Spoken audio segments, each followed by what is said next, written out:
cooperation with the FCC and other government authorities.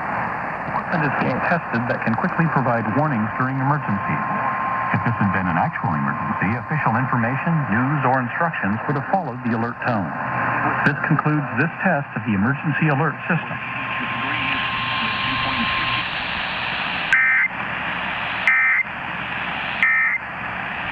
It spit, and pretty soon it became violent.